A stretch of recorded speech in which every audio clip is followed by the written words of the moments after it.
আসসালামু আলাইকুম, কেমন আছেন? আশা করছি সবাই ভালো আছেন। আজ আমি আলোচনা করব মাস্টার শেষ বর্ষে অন্তর্ভুক্ত একটি নাটক, যার নাম কবর। কবর নাটকটি লিখেছেন মুনীর চৌধুরী। এর পুরো কাহিনী অতি সংক্ষেপে আমি আলোচনা করব।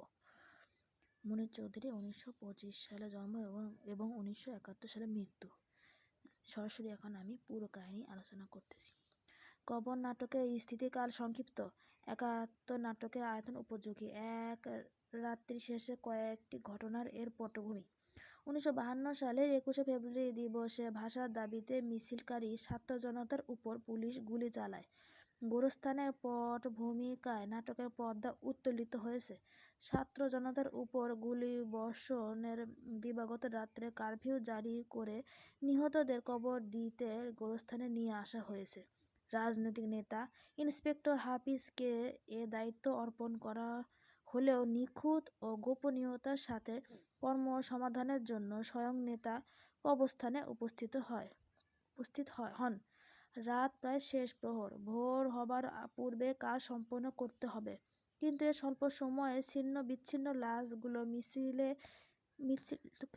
লাশগুলো মিলিয়ে আলাদা আলাদাভাবে দাফন করা সম্ভব নয় বলে গোরখুরের দল তাতে বাদ সাধে। আর বারুদের গন্ধ পেয়ে মুর্দা ফকির অভিযোগ, এ লাশ গুলিবিদ্ধ লাশ, আন্দোলনকারীর লাশ, এ লাশ কবরে যাবে না। অতিরিক্ত মদ্যপান ও ভীতির কারণে নেতা ও হাফিজের মনে অতিপ্রাকৃত আবহের সৃষ্টি হয়। গুলিবিদ্ধ লাশ উঠে এসে প্রতিবাদ করে, আমরা কবরে যাব না, আমরা বাঁচব। হাফিজ নানা ছলনা ও উপদেশের মাধ্যমে তাদের কবরে ফিরে যেতে বলে। বিশ্বাসঘাতক, হৃদয়হীন, নিষ্ঠুর নেতা প্রতিবাদী লাশের উপর পুনরায় গুলি করার হুমকি দেয়। মুর্দা ফকির তখন লাশদের উদ্দেশ্যে চিৎকার করে উঠে আসার আহ্বান জানায়।